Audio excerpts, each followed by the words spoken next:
यजकेल की पुस्तक अध्याय 12 में दूसरा वचन हमें दिखाता है कि विद्रोही घर की आंखें होती है पर वे देखते नहीं, और कान होते हैं पर वे सुनते नहीं। स्वाभाविक रूप से ऐसा घर कच्चे गारे से बना होता है। ऐसे घर या लोग जब यहोवा के न्याय का दिन आता है तो टिक नहीं पाते। संभवतः यीशु ने इन्हीं बातों को ध्यान में रखते हुए चट्टान और रेत पर घर बनाने का दृष्टांत दिया।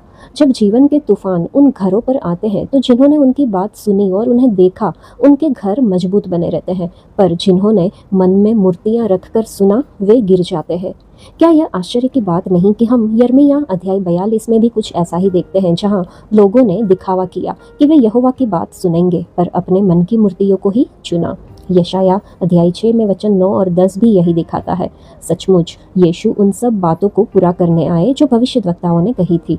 इब्रानी भाषा में मूर्ति के लिए सामान्य शब्द पेसेल है, जिसका अर्थ है तराशी हुई मूर्ति या प्रतिमा। लेकिन यजकेल अध्याय 14 में वचन 3 से 8 में जो शब्द मूर्ति के लिए आया है वह गिलूल है, जो गलाल शब्द से निकला है। यही मूल शब्द गलगल का भी है, जिसे हमने यजकेल अध्याय 10 वचन 13 में देखा है।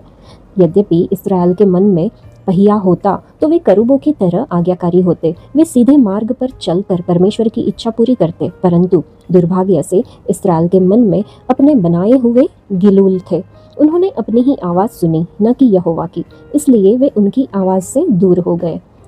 जब हम लूका रचित सुसमाचार अध्याय 24 में वचन 13 से 32 पढ़ते हैं, यहाँ तक कि यीशु के शिष्यों के भी कान थे पर वे सुन नहीं रहे थे। जब तक उसने रोटी तोड़कर उन्हें नहीं दी, उनकी आंखें नहीं खुली। रोटी को खाने के लिए तोड़ा जाना पड़ता है, उसी तरह उनके वचन को भी तोड़कर समझना, आत्मसात करना जरूरी है, तभी वह हमें जीवन देता है। वचन जीवन की रोटी भी है। केवल पढ़ना जरूरी नहीं है, यीशु को उसे हमारे लिए खोलना चाहिए और हमें टूटे हुए मन से उसे ग्रहण करना चाहिए, जो परमेश्वर की आवाज़ से कांपता है।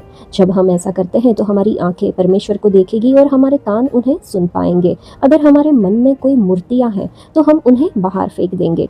हम गिलूल को हटाकर गलगल, यहोवा की उपस्थिति के पहिए को अपने भीतर स्थान देंगे।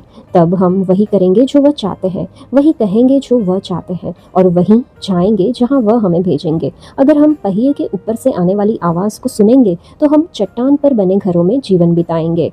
चाहे कुछ भी आए, चाहे शैतान कैसी भी परीक्षा लाए, हम दृढ़ बने रहेंगे। हम थोड़ा विलाप कर सकते हैं, पर यीशु हमारे मध्यस्थ और महायाजक है, इसलिए हम उसी में विजय पाएंगे। वह हमें तूफानों का सामना करने के लिए आवश्यक अनुग्रह देंगे।